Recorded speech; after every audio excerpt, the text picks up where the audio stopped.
O que você está vendo agora é um dos lugares mais mortais do planeta, um deserto onde nada deveria sobreviver. Mas, em um movimento que muitos especialistas chamam de loucura científica, a China decidiu abandonar centenas de animais criados em cativeiro exatamente aqui, no meio do nada. Muitos críticos afirmam que isso não foi um projeto de conservação, mas sim uma sentença de morte cruel paga com dinheiro público. Estariam eles apenas alimentando os predadores? Ou existe algo por trás desse experimento que a ciência ainda não quer que você saiba? Enquanto alguns dizem que esses cavalos são falsos selvagens e que a espécie original já morreu há décadas, o que aconteceu após a abertura dos portões deixou os biólogos em choque. O deserto começou a mudar de uma forma que desafia todas as leis da ecologia moderna. Fique até o final, porque o que esses cavalos estão fazendo com o solo da China é algo que nenhum exército de robôs ou plantadores de árvores conseguiu realizar.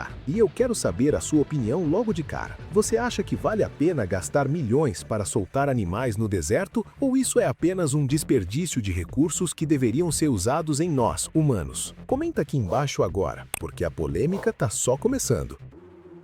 O cavalo esquecido. Antes de entrarmos na história principal, vamos falar sobre a criatura que está no centro de tudo. Uma espécie de cavalo que a maioria das pessoas hoje nunca viu na natureza, mas que outrora galopava pelas vastas pradarias da Ásia. Este é o cavalo de Przewalski. E ao contrário dos cavalos que vemos em fazendas ou filmes, ele tem uma aparência um pouco diferente. Diferentemente dos cavalos domésticos, ele é mais robusto, com pernas mais curtas, e o que realmente o destaca é sua crina ereta, quase eriçada, que fica em pé em vez de cair sobre o pescoço como a crina de um cavalo doméstico. Contudo, o cavalo de Przewalski não é um cavalo doméstico selvagem, como os Mustangs do oeste americano, que descendiam de cavalos de fazenda que escaparam. Durante muito tempo, os cientistas afirmaram que o cavalo de Przewalski foi o último verdadeiro cavalo selvagem da Terra, um cavalo que nunca havia sido domesticado ou criado por humanos. Esse cavalo outrora vagava livremente pelas vastas planícies, pelas intermináveis pradarias da Mongólia, por partes do norte da China e por grande parte da estepe da Ásia Central. Mas esse mundo mudou drasticamente. Ao longo de muitas décadas, o mundo deles foi encolhendo lentamente. A caça cobrou um preço terrível. Pessoas com rifles conseguiam abatê-los com muito mais facilidade do que os caçadores de antigamente. Ao mesmo tempo, as pradarias estavam sendo transformadas em pastagens e terras agrícolas, e cada vez mais animais domésticos se aglomeravam em locais que antes eram pastagens selvagens. Os cavalos de Przewalski tinham que competir com vacas, ovelhas e cabras pela mesma grama de que precisavam para sobreviver. Essas mudanças não aconteceram da noite para o dia, mas lentamente, ano após ano, seu número diminuiu. Em 1969, a situação ficou tão crítica que não restava nenhum cavalo de Przewalski na natureza. Cientistas vasculharam os desertos e estepes onde antes corriam livremente, mas não encontraram nenhum avistamento. Nenhuma. O desaparecimento foi tão evidente que a espécie foi oficialmente declarada extinta na natureza. Mas a partir desse momento, sua extinção na natureza se tornou o início de um novo e complexo capítulo. Sobrevivência por acidente. Para a maioria dos animais, a extinção na natureza é o capítulo final, mas neste caso, algo estranho já havia acontecido. Algo que ninguém planejou fez com que o cavalo sobrevivesse por acidente. Seus salvadores improváveis não foram governos ou programas de conservação, foram zoológicos espalhados pela Europa e partes da Ásia. Décadas antes, alguns cavalos de Przewalski haviam sido capturados e enviados a zoológicos como curiosidades. Animais raros e de aparência peculiar, originários de pradarias distantes. Nem mesmo eles sabiam que estavam abrigando os últimos exemplares da espécie. Quando os cientistas finalmente perceberam que o cavalo havia desaparecido na natureza, fizeram um levantamento do que restava. O número era chocante. Apenas cerca de 200 cavalos de Przewalski permaneciam em cativeiro na década de 60, mas todos descendiam de apenas 13 animais fundadores capturados décadas antes. Essa pequena população agora representava um enorme problema. Todos os cavalos de Przewalski vivos hoje descendem de um grupo muito pequeno de fundadores. Isso é o que os cientistas chamam de gargalo genético. Quando uma espécie é reduzida a tão poucos indivíduos, a diversidade genética entra em colapso, o que significa que o conjunto gênico se torna perigosamente limitado. Na época, muitos especialistas acreditavam acreditavam que a espécie já estava condenada. A endogamia poderia levar a sistemas imunes fracos, deformidades, infertilidade ou morte prematura. Mesmo que os cavalos sobrevivessem em zoológicos, talvez nunca mais fossem fortes o suficiente para viver por conta própria. Eles passaram gerações atrás de fêças, criados por humanos e alimentados em horários fixos. Ninguém sabia se ainda se lembravam de como sobreviver a invernos rigorosos, encontrar água ou evitar perigo. Agora, o medo não era apenas da extinção, mas da irrelevância. Mas por trás de toda a cautela e da burocracia científica, existia um sonho de longa data que guiava silenciosamente o trabalho. Um dia, esperavam eles, esses cavalos voltariam a casa, não para gaias ou parques controlados, mas de volta às lençais abertas que seus antepassados outrora galopavam livremente. E lentamente, contrariando as expectativas, a população continuou a crescer. A raiz da decisão da China. No noroeste da China, uma crise se desenrolava, levando a uma decisão de conservação sem precedentes. Há uma paisagem que, à primeira vista, parece enorme e vazia, mas que, na verdade, é uma das grandes encruzilhadas mundiais entre pradaria e deserto. Esta é a terra das planícies poeirentas, das estepes onduladas e das longas estações secas. E é exatamente a área que estes cavalos selvagens pertenciam. Mas essa mesma vastidão esconde um grande problema. O meio ambiente aqui está em perigo. O que antes eram extensas áreas de pastagens que sustentavam manadas de animais selvagens e as pessoas e o gado que dependiam delas, está se transformando. Desde a década de 1950, aproximadamente 1.000 milhas quadradas se transformam em deserto anualmente nesta região. A desertificação avançou, transformando os pastos em pó à medida que o vento leva o solo e os períodos de seca dificultam o crescimento das plantas. As árvores lutam para criar raízes e o solo torna-se frágil. Cientistas e pastores locais começaram a notar que os pastos estavam se transformando em pó e que a vida selvagem que antes prosperava ali, incluindo os cavalos de Przewalski, estava desaparecendo. Quando a grama desaparece, tudo o que depende dela começa a desaparecer também. Pequenos roedores, pássaros, insetos e a intrincada teia da vida que mantém esses ecossistemas saudáveis. Com o tempo, até mesmo o solo pode perder sua capacidade de reter água. A paisagem que antes alimentava animais e pessoas começou a sofrer com a fome. Foi nesse contexto de crise silenciosa que uma ideia controversa começou a tomar forma. Os cientistas começaram a fazer uma pergunta que parecia simples demais ou estranha demais para ser verdade. E se os animais desaparecidos fizessem parte da solução, em vez de ver grandes herbívoros como o cavalo de Przewalski como apenas uma espécie a ser salva? Alguns pesquisadores começaram a enxergar esses animais como engenheiros de ecossistemas, criaturas cuja presença realmente transforma a paisagem de maneira positiva. A princípio, pareceu contraintuitivo, afinal, animais que pastam se alimentam de plantas. Isso não piora a situação das pastagens? Mas um número crescente de pesquisas ecológicas diz que não.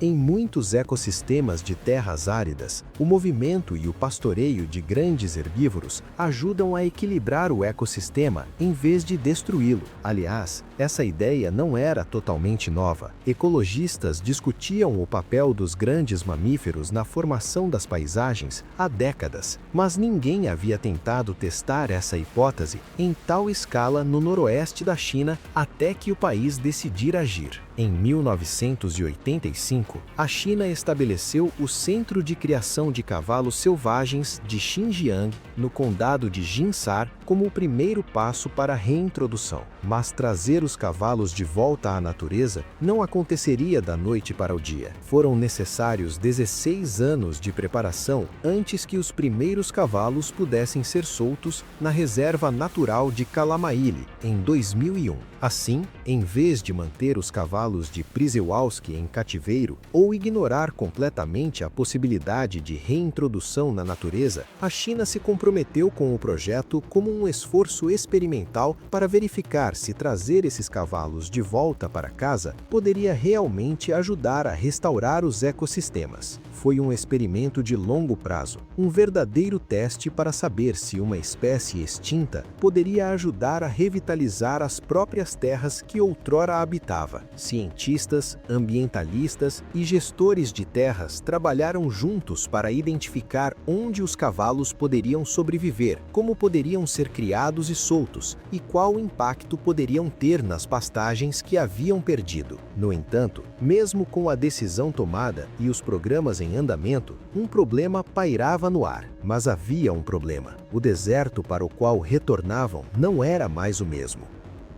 Preparando-se para o impossível. Antes mesmo que qualquer cavalo pudesse ser solto, havia uma dura verdade que todos os envolvidos precisavam encarar. Isso não seria fácil. Não se abre um gordão e solta animais na natureza, especialmente animais que não viviam livremente há gerações. O primeiro desafio foi selecionar os próprios cavalos. Nem todos os cavalos de Przewalski eram candidatos à soltura. Os cientistas tinham que analisar cuidadosamente a saúde, a idade e a genética. Os cavalos precisavam ser fortes o suficiente para sobreviver a temperaturas extremas, inteligentes o suficiente para se adaptar e geneticamente valiosos o suficiente para fortalecer a população como um todo. Cavalos mais velhos poderiam ter dificuldades com o clima rigoroso, enquanto os mais jovens poderiam não sobreviver sem proteção. Cada escolha era importante, pois perder mesmo alguns animais poderia comprometer todo o esforço. Durante anos, a equipe preparou cuidadosamente esses cavalos para a vida selvagem. Eles aprenderam a reconhecer plantas edíveis, a encontrar fontes de água e a se mover em grupo. Mesmo assim, ninguém tinha certeza se esses ensinamentos seriam úteis quando enfrentassem o deserto sozinhos. Então, veio um desafio ainda maior: treinar animais nascidos em cativeiro para viverem na natureza. Muitos desses animais nunca tinham conhecido a vida sem fenças. A comida sempre chegava na hora certa. A água estava sempre por perto. Não existiam predadores. Na natureza, nada disso seria verdade. Então, os cientistas iniciaram um lento processo de preparação para a sobrevivência desses animais. Os cavalos foram transferidos para grandes recintos semi-selvagens, que abrangiam várias centenas de hectares no Centro de Criação de Cavalos Selvagens de Xinjiang, onde passariam anos aprendendo a sobreviver sem o auxílio humano. A alimentação foi reduzida e tornou-se menos previsível, forçando os animais a procurar e pastorear por conta própria. O objetivo não era domesticá-los, era o contrário, era ajudá-los a descobrir instintos que estavam adormecidos há gerações. Ao mesmo tempo, as equipes de conservação precisavam responder a outra questão crucial: para onde iriam esses cavalos?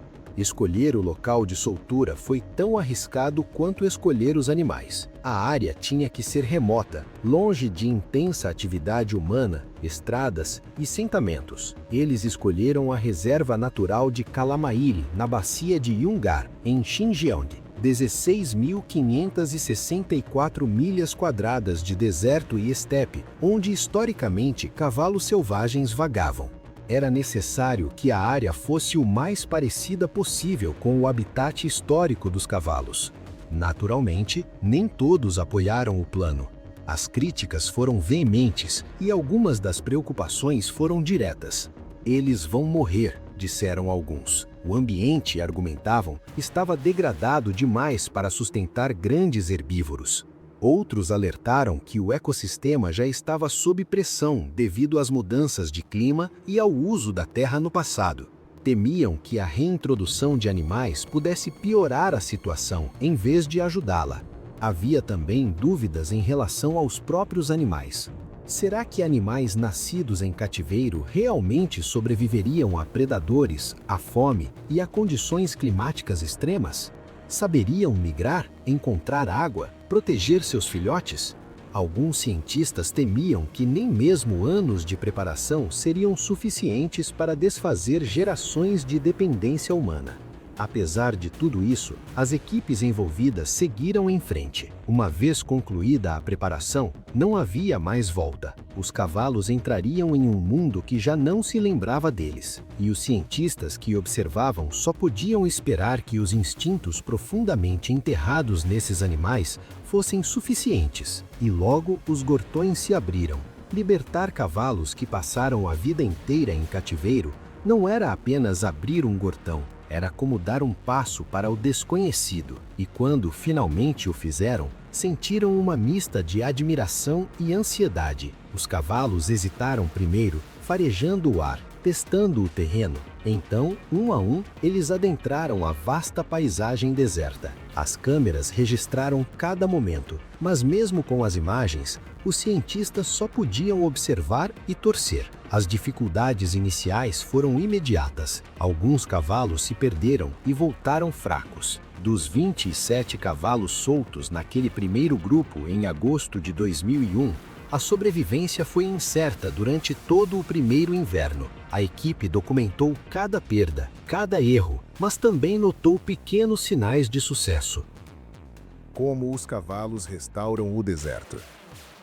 Ao monitorar os cavalos soltos, os cientistas documentaram diversas maneiras importantes pelas quais esses animais começaram a restaurar a paisagem degradada. Eles entenderam que os desertos também são ecossistemas, frágeis, complexos e capazes de mudanças surpreendentes. Então, desenvolveram uma estratégia que demonstrava que os cavalos não apenas sobreviveriam no deserto, mas também ajudariam a restaurá-lo desde a base. A primeira forma pela qual esses cavalos fazem a diferença é através do pastoreio. Pode parecer contraintuitivo. Como é que comer plantas pode ajudar a terra? Mas funciona assim. À medida que os cavalos se alimentam de ervas e arbustos, impedem que certas plantas se proliferem completamente, o que cria espaço para o crescimento de outras espécies. Isso mantém a diversidade da comunidade vegetal. Algumas plantas morrem, enquanto outras têm a chance de prosperar. Com o tempo, essa diversidade melhora a saúde geral do ecossistema e cria alimento e abrigo para insetos, pássaros e pequenos mamíferos que acompanham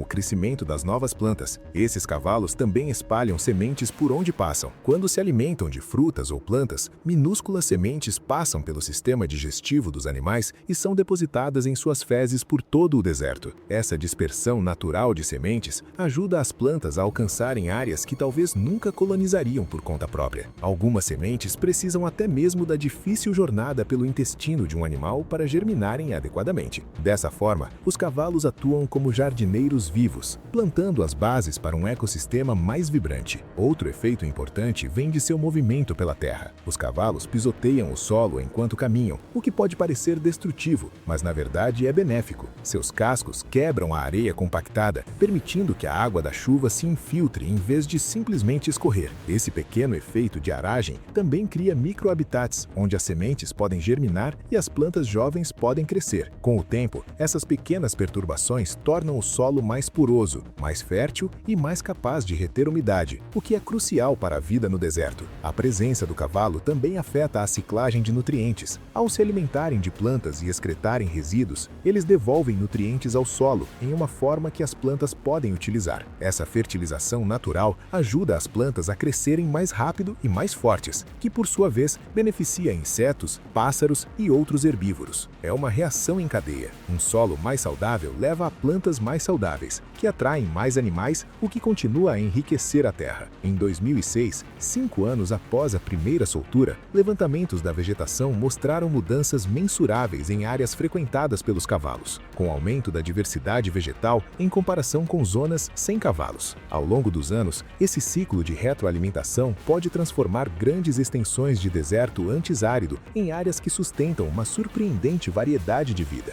Talvez o mais surpreendente seja que os cavalos vírus podem até mesmo influenciar a retenção de água no deserto. Seu pastoreio e movimento criam terrenos irregulares, pequenas depressões e pegadas que coletam água da chuva e orvalho. Essas minúsculas bolsas de água fornecem hidratação crucial para mudas e pequenos animais, ajudando a vida a persistir mesmo durante períodos de seca. Em um deserto árido, cada gota conta, e essas pequenas intervenções podem ter efeitos desproporcionais. Em um sentido mais amplo, esses cavalos atuam como engenheiros do ecossistema, remodelando o ambiente não por planejamento, mas por meio de comportamento natural. Seus padrões de pastoreio, movimento e excrementos contribuem para a criação de um mosaico de habitats, onde algumas áreas são abertas e ensolaradas, outras são levemente pisoteadas e outras permanecem intocadas. Essa variedade permite que diferentes espécies encontrem nichos onde possam sobreviver e prosperar. Com o tempo, o deserto começa a sustentar uma vida mais complexa, desde insetos e plantas até aves e mamíferos, reconstruindo lentamente a teia da vida que havia sido perdida. A longo prazo, esses cavalos não estão apenas preenchendo uma lacuna no ecossistema, eles estão mudando o funcionamento do deserto. Gramas e arbustos estão crescendo onde antes só existia a areia. Insetos e pássaros estão retornando, usando as plantas como alimento e abrigo. O solo está retendo melhor a água e os nutrientes estão sendo reciclados naturalmente novamente. Tudo isso contribui para um deserto que não é mais morto, mas dinâmico. Um lugar onde a vida pode persistir mesmo em condições adversas. Ao longo dos anos e décadas, o deserto não apenas sobreviverá, mas prosperará, graças a esses jardineiros improváveis de 4 patas. Além da sobrevivência. O que começou na China rapidamente inspirou iniciativas na Mongólia, no Cazaquistão e até mesmo na zona de exclusão de Chernobyl. Regiões antes consideradas sem vida estão se transformando em vastas pradarias, onde manadas de cavalos se movem livremente, se reproduzem naturalmente e remodelam silenciosamente a paisagem. No Cazaquistão, a partir de 2024, com o primeiro transporte de cavalos de zoológicos europeus, novos programas de reintrodução estão criando esperança para restaurar de ecossistemas inteiros de estepes semiáridas. Enquanto isso, na zona de exclusão de Chernobyl, os cavalos de Przevalsk estabeleceram populações reprodutoras autossustentáveis, em uma área abandonada por humanos há quase 40 anos. Esses exemplos revelam uma verdade importante. A reintrodução de uma espécie pode revitalizar todo um ecossistema. A história dos cavalos de Przevalsk nos lembra que as árvores sozinhas não conseguem reconstruir um ambiente funcional. Os animais desempenham um papel vital. Eles fazem circular nutrientes, distribuem sementes, impulsionam os fluxos de energia e moldam os espaços de vida. Muitos projetos de plantio em larga escala fracassam porque ignoram esse fato simples. A vida em um ecossistema depende de movimento e interação, não apenas de plantio.